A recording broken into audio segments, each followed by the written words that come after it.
अभी 4-5 दिन में हिंसा की कुछ नई वारदातें सामने आई हैं। एक तो चरखी दादरी के पास एक गांव में एक लड़का था, साबिर, रहने वाला तो था ओरिजिनली वो पश्चिम बंगाल का, लेकिन जो लोहे वगैरह के पुराने सामान हैं उनको ख़रीदने बेचने का काम करता था। अपने परिवार के साथ वो रहता था कस्बे या गांव में। तो ये बहाना करके कि हमें अपनी पुरानी कोई स्कूटर वगैरह बेचनी है, कुछ लोग आए, उसको ले गए और उसको बुरी तरह से पीटा। और उसका एक साथी था, वो आसाम के रहने वाला था, असीरुद्दीन, उसको ले गए और उसको भी पीटा। बाद में कुछ लोगों ने देखा तो ये लोग उनको ऑटो अपने मोटरसाइकिल या स्कूटर पर बिठा के कहीं और ले गए और कुछ देर के बाद लाश मिली साबिर की, और वो बहुत ज़ख्मी हालत में, क्रिटिकल कंडीशन में मिला दूसरा लड़का। उसको अस्पताल में भर्ती कराया गया, अभी पता नहीं जिंदा है कि मर गया। ये खौफनाक वारदात घटी 27 तारीख को, अभी 27 अगस्त को। अभी कल खबर आई कि महाराष्ट्र में जलगांव के नज़दीक एक बुज़ुर्ग आदमी को सामान लेके जा रहा था, कहा तुम तो गाय का मांस लिए हो, इस तरीके उसकी बहुत पिटाई की और फोटो खींच के। अब था क्या, उसके पास कोई जानता नहीं। इसमें दो बहुत गंभीर बातें हैं। पहली बात तो ये कि जिस क्रूरता से लोगों को लिंच किया जाता है, मारा जाता है, कत्ल किया जाता है और फोटो बना के फैलाया जाता है, से बहुत शाबाशी का काम किया हो, उससे देश में खौफ पैदा होता है। और खौफ पैदा कराना लोगों में ये बहुत ही गलत, अमानवीय काम है, ये देशद्रोह है। तो जो लड़के या जो यूथ या जो लोग इस काम में लगे हैं, और इनकी तादाद देश में लाखों में है, क्योंकि देश में 7 लाख गांव हैं, और मैंने गांव-गांव में ऐसे गुट देखे हैं नफरत करने वालों के, जो लिंच करते हैं, गालियां देते हैं, थर्राते हैं, कत्ल करते हैं। तो हमारे सामने बहुत गंभीर चुनौती है। सरहदों पे जो झगड़े वगैरह होते हैं वो तो एक अलग चीज़ है, उससे कई गुना गंभीर मसला यह है कि देश के भीतर जो आतंकी, इनको हम आतंकी ही कहते हैं, जो आतंकी लोगों में खौफ पैदा करते हैं, और उनको पुलिस देखती ही नहीं, बल्कि पुलिस उनकी तारीफ करती है, बल्कि नेता और मंत्री उनको मालाएं पहनाते हैं, उनको बचाते हैं। तो ऐसे लोगों से हमारे मुल्क को बचाने की ज़रूरत है। हमें बड़ी खुशी हुई थी कि 4 जून को जो रिजल्ट आया, तो पॉलिटिकल लेवल पर ध्रुवीकरण की राजनीति करने वाली हुकूमत को एक झटका लगा, गंभीर झटका लगा, और संसद जिंदा हो गई, उसमें लोगों की आवाज़ गूंजने लगी।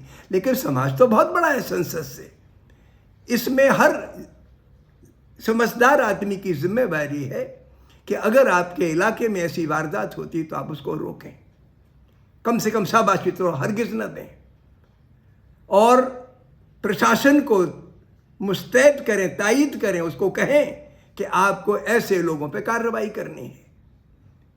एक काम तो ये हुआ। एक बात हमारे रगों में और बिठानी हमारे लिए, हम गाय के नाम पे जो कत्ल करते हैं, वेजिटेरियन अगर आप हैं तो आप उसका ज़रूर पालन करें, आप वेजिटेरियन रहें, अच्छी चीज़ है। लेकिन इसकी आड़ में दूसरों को नॉन वेज कह के या दूसरों को बीफ खाने वाला कह के आप कत्ल करने का अधिकार हासिल नहीं करते, बल्कि आपके अंदर अगर कोई अच्छाई भी है तो वो ये पाप उससे 100 गुना है। एक मोटी बात मैंने रखी थी, एक गज़ल कही थी मैंने, कि हमारे मुल्क में सात्विकी, तामस और राजसी भोजन के बारे में कहा गया है। तो मैंने उसमें ये बात रखी कि जो आदमी मेहनत की कमाई खाता है वो राजसी भोजन करता है, जो मिल बांट के खाता है मेहनत की कमाई वो सात्विक भोजन है, और जो लूट के खाता, शोषण करके खाता है वो तामसी भोजन है। इस पैमाने पर आप अपने आप को आके और समाज के लोगों को आके, हमें समाज से शोषण मिटाना है, खौफ मिटाना है, दमन मिटाना है, जलालत मिटानी है। ये एक हमारी जिम्मेवारी है। इसी से हम इंसान बन के जिएंगे और इंसान बन के पहचाने जाएंगे। तो एक बात तो मुझे इस सिलसिले में ये कहनी थी। एक बात और आपको बतानी है कि हिंदुस्तान में नहीं, पूरी दुनिया में लोग वेजिटेरियन भी हैं, नॉन वेजिटेरियन भी हैं, जिसको चाहे खाए। और अपने हिंदुस्तान में हर जाति में, हर धर्म के लोगों में नॉन वेज लोग भी हैं। और हम अपने एक भाई जो नॉन वेज हो जाता है उसे हम घृणा तो नहीं करते, लेकिन पड़ोसी को हम जलील इस आधार पे करते हैं, अपने आप को श्रेष्ठ बताते हैं कि हम फला किस्म का मांस नहीं खाते, आप खाते हो। जबकि वही हमारे नेता, बड़े बड़े नेता, प्रधानमंत्री तक उन लोगों से जाके गले मिलते हैं जिनके मुल्कों में जो खुद नॉन वेज हैं।